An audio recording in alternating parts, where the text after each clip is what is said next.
Yo YouTube! This is a video for Wednesday the 13th of December. I'm going to whiz through it because it's appalling weather and I don't know if the audio is going to work. So it's the morning afterwards, and I'll just say what I did yesterday and then move on. So yesterday I was tramping out in Inverness. I woke up about 7 o'clock, quite refreshed. I've got a really good camping setup now. I've got my I've always had my camp bed, and I did try for a period of time, or for one night, a double mattress.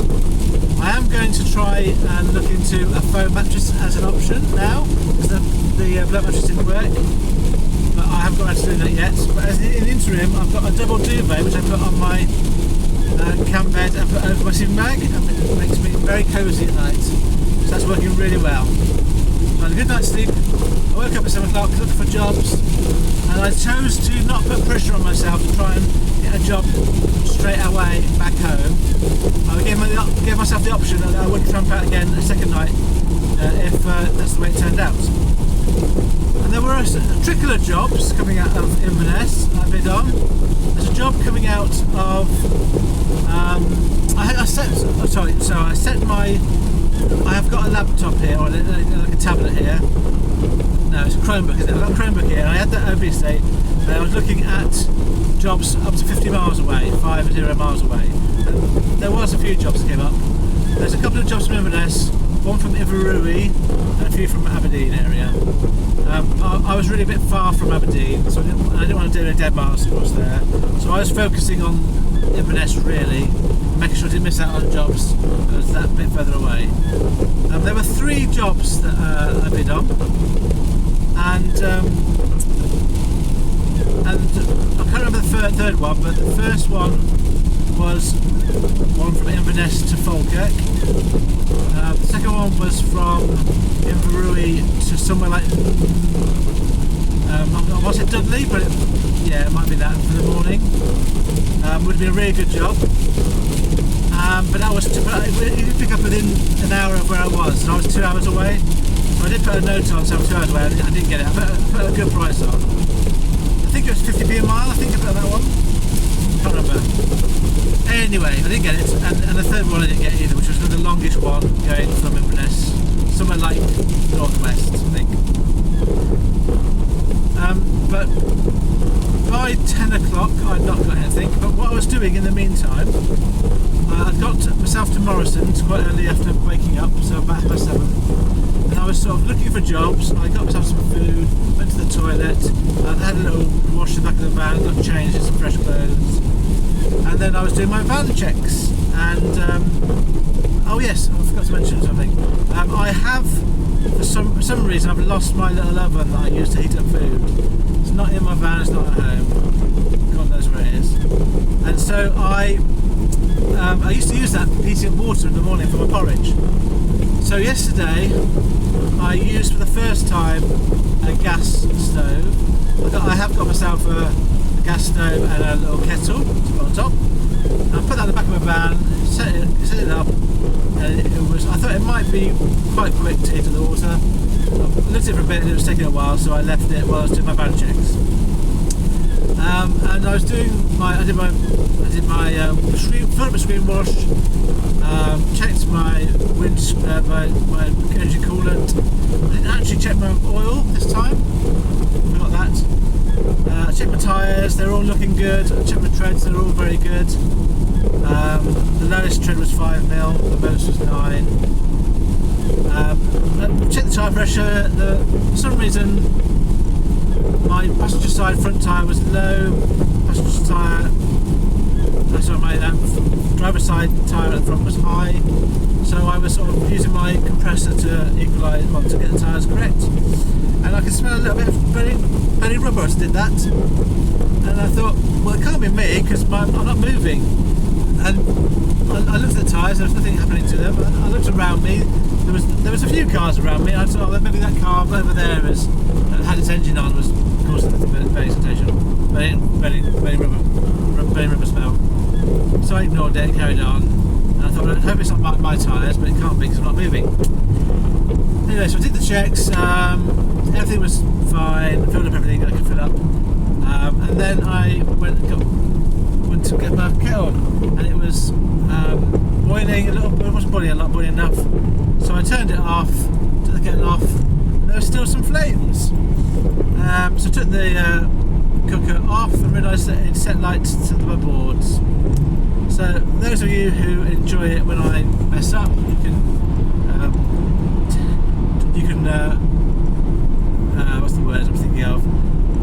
Use that as another example of where I'll be competent. I'm going to talk about mistakes probably later on in this video, because I think something I'm going to write it down as a reminder, because I think I've thought about that a few times and I want to address that. Anyway, so I blew it out, put water on it. It sort of scorched my floorboards that I put down in my van and left a bit of a smell.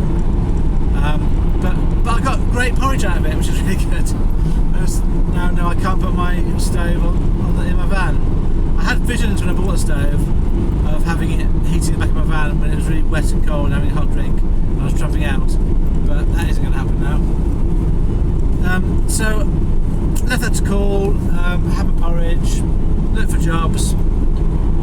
I did search for an outlet to return my mattress to, because I'd used it the once and it's gone down.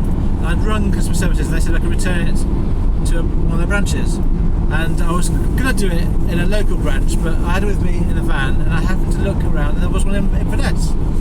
So I was only about 2 miles away from it at this point, so I drove down there, I returned that, got a refund on my mattress, and while I was there I got myself a decent torch.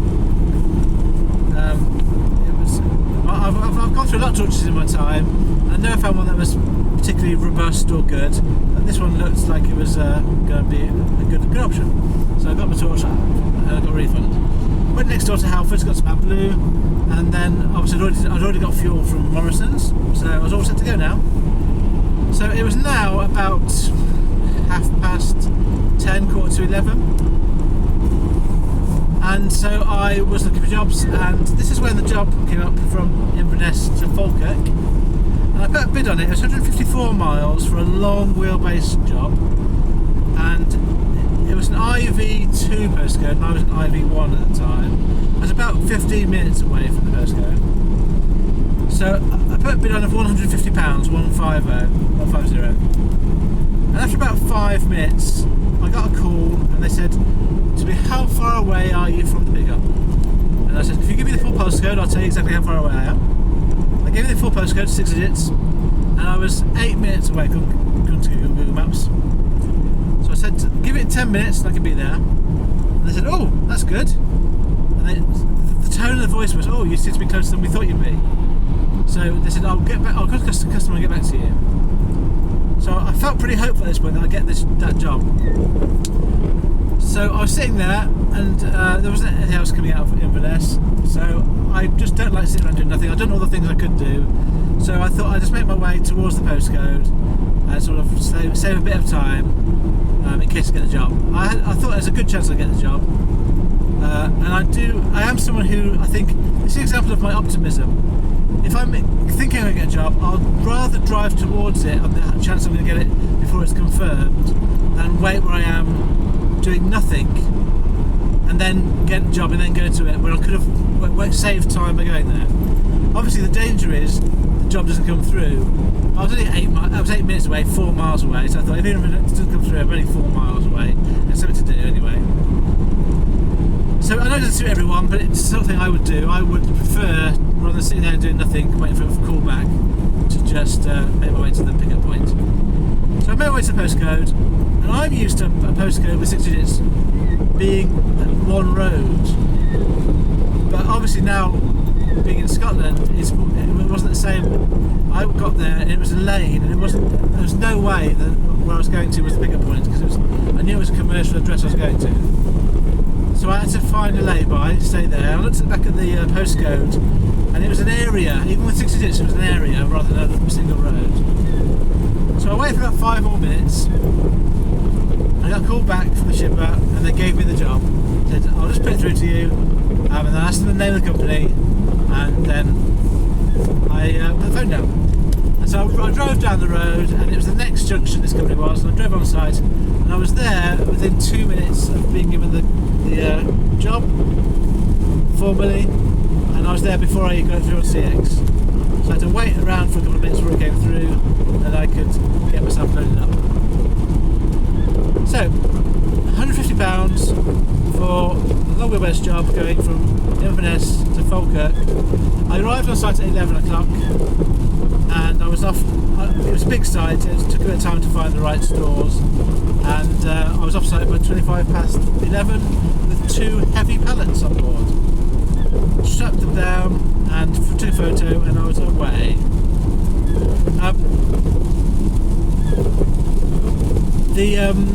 The trip down was really nice, and I want to say something at this point about my trip down, because I remember this really clearly. I was leaving Inverness at about 11:30, heading south, and I distinctly remember looking around me and seeing the following things. I saw a waterfall, I saw pine forests, I saw mists down around the mountains around me, lakes, forests. The road was in good condition, it was clear, it wasn't empty but it was clear of traffic, it was easy to drive. It wasn't a brilliant day, but it wasn't overcast, it was quite nice. It just was a really pleasant, memorable trip through the Highlands of Scotland. And I want to just mention that because sometimes people, when they talk about Scotland, just focus on the pence per mile and how hard it is to get out. And it's true. All the things you hear are true about how hard it is to get paid out to get to Scotland. But I was really pleased to get my pound, just less than £1 a mile today. And as for bonus, it was great, really great countryside. There is great countryside in England that I've come across as well. I think of the area around Buxton being that countryside. I think it's the Peak District. Really nice countryside. I mean, it's Cornwall. It's really nice countryside. To be fair, where I live, it's very flat. When the mist comes up in the fields in the morning, it's lovely. So, just want to take a moment in my video to recognise the beauty of Scotland, and why sometimes I just come up here because I love that bit of it. Anyway, so the other thing I want to mention, which is slightly could be taken as being a diss, the kids that I taught like 20 years ago would have said, "Don't diss me." This isn't meant to be a negative comment, but it's just in my head and it's true. And if it's in my head and it's true, I tend to say it in my videos. True as in I thought, it's a true thought, I mean. And what I've noticed on this trip, it's happened a couple of times, when I've been with working aged men, Scottish men, doing their job, loading and unloading my van. When there's more than one of them that are talking to each other, I can't understand most of what they're saying. And because I know the context, and because I know that they're loading my van or unloading my van, I get the odd word. I understand the odd word. So, like pallet, I might get that in it. But I only mention it because it's a very strong accent. And obviously, it reminds me of when I was at school trying to learn French. And I could kind of get the words on paper and kind of remember the meaning. But if anyone ever spoke French to me, I could never understand it because it was too quick and I could never process it quickly enough. So in the same sort of way, a very strong Scottish accent, like other accents, I found this time round I've not been able to understand. It's been quite embarrassing because I've been asked a question and I couldn't understand today what he was saying. So I had to say, okay, I'm sorry, say that again. But when you say that once, that's okay. I think anyone is happy to repeat themselves once. But when you're standing there and you can't understand, and you're listening, you can't understand what I'm saying a second time, I had to just say a second time, oh, please, I don't understand, say it again. Well, yeah, words to that effect. I say it, try to say it nicely. because it must be so frustrating for the person who's trying to communicate with me and I can't understand them. Anyway, and I'm not one to talk because I mumble and I slur my words, and I have a bit of a speech impediment when it comes to saying, was it 50? See, now I say it, I can say it. Or Google Maps. I say it now, it seems to be quite clear, but when I say it in a sentence, it comes out slurred. It's frustrating, I must say. Anyway, so that was something that is true in my head. I experienced it this trip, and so I've shared it. I hope I haven't offended anyone. That's not the point of it. Right, what's next on my thing to tell you? Oh yeah, mistakes. So I'll do that afterwards. I should do that after my stats. So I got to Falkirk. I was looking for other jobs. I got offloaded in really quickly. I got there. I got to my drop-off place at 2:50. Was out of the pants were off that within 10 minutes. I was looking for jobs by 3 o'clock. There was nothing really suitable for me that I could win. There were jobs going north, which I could have done, but I didn't want to trap out a second time. I was sort of pitched between Edinburgh and Scotland in Falkirk. There wasn't a lot of drivers around, I must say. There was in the region of, when I think about the drivers, I was looking at CX app, and there's probably around about, I'd say 11 green active drivers on the CX, and about 7 about 11 in Edinburgh, about 7 in Glasgow, and about another 7 or so splattered around the area. So probably in total about 26 active drivers, which for an area of that was covering almost all of West to East Scotland. For that sort of area, isn't very many drivers. And there was work coming out, so I was sort of sticking to my guns to some extent. I was going 80p a mile for small van work.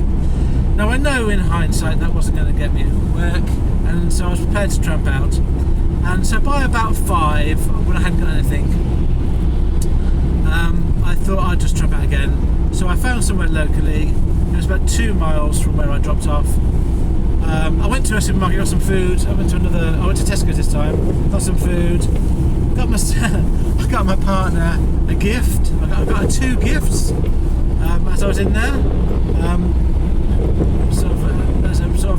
Trying to give a bit of apology for being out for 2 nights in a row. I've told her what they are, so I wasn't sure whether to tell her. So I told her last night. I showed her because I thought if I tell her, I can give her the surprise of in the moment, giving her the gifts, and then maybe by the time I get home, she would have forgotten, and I'll have the surprise of giving it her in person when I get home. So that's my plan. So yeah, I suppose I could ask her when I get home whether it's a good plan. Maybe she'll see this video before I get home. Anyway, so I did some shopping. I bought some more crappy food for eat. So my diet is so my diet is so bad at the moment. I can't face weighing myself. I weighed myself at the weekend. I'm not going to go into it right now. My other videos I'm pausing. I'm going to leave it to the new year. Which I just can't cope with trying to earn money and lose weight at the moment. It's just too much for my little brain. For my autistic brain, I'm going to say it that way. So that's put on pause. Anyway, so by about 5 I was sort of giving up on getting a job. I sort of by 6 I was in my bed basically, sort of snuggled up, and I was looking at jobs. I would have got out if I got a job, but there was nothing doing. So I called it an early night. So I went to bed earlier than usual. So let me give you my stats for yesterday. It was 1 CX job. And they are as follows. I worked for a total of 7 hours. I drove for... Let's get my spreadsheet up, sorry. I drove for a total mileage of 168 miles, 168. Because of my fill-up, I've got a new average price per mile, which is 16.23 pence per mile. I'll come back to that in a moment. Let's go up a bit. I earned 1 CX job £150, 150. I spent on fuel £27.27, and that meant I earned yesterday after fuel £123 after fuel. Now, fuel-wise, I wondered why it had gone up. It's just pence per mile, and then I realised that the day before, on my way up to Scotland, I had done pretty much 70 miles an hour all the way, because I had some tight time schedules for getting it delivered. I had to be up in Scotland by 12 o'clock from Huntingdon, and so I had to go at 70 all the way, pretty much all the way. I had one stop on the way up, and otherwise it was 70 miles an hour on the motorways. And I think that meant that my fuel efficiency was lower, and therefore it's costing me more money, pence per mile, than it would have done usually. That's my theory anyway.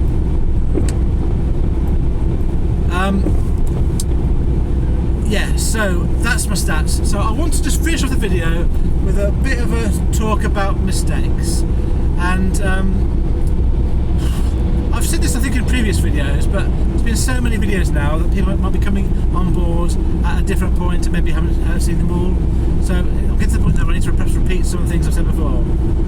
So this is my view on life, I suppose.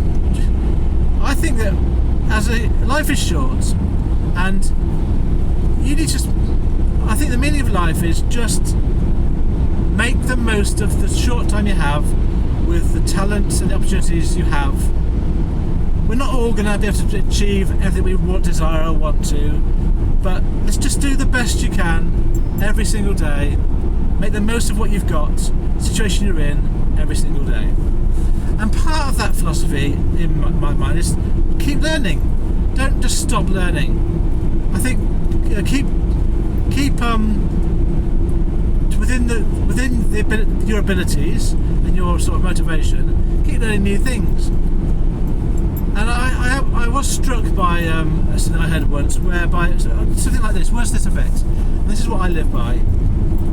If you never make a mistake, this is the thing I'm paraphrasing now. If you never make a mistake, you're not pushing yourself hard enough.